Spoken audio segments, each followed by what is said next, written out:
Coach Corber here. Just want to take a second and explain one of the essential tools we use here at Build Sports Performance Academy in our training.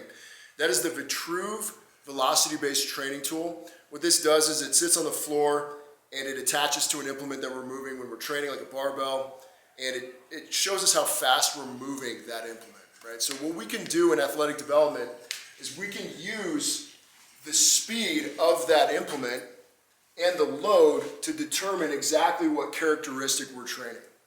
So we know that if we want to develop strength for an athlete, we need to spend time at 0.5 meters per second or lower for that athlete in their repetitions and sets.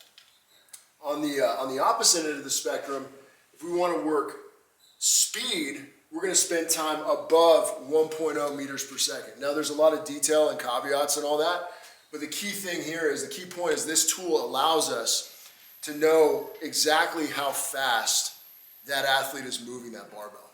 And so when you look at most high school settings, athletes are training and they're either really grinding out a rep super slow with potentially poor technique, or they're moving it too fast. There's a lot of guesswork going on when it comes to loading for an athlete. And unfortunately, that's kind of like shooting in the dark when it comes to developing an athlete.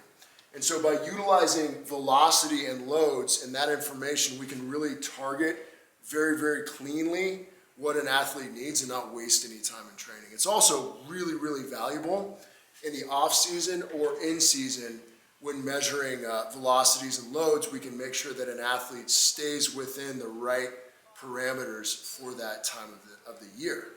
So maybe in the off season we're lifting heavier, we spend a little bit more time on slower velocities, and then as we move into season, we move up on this spectrum into faster velocities. We make sure that we peak going into season. And then in season, we utilize these velocities to make sure we're staying in the right range. It's a very, very powerful tool that we use here at Build Sports Performance Academy.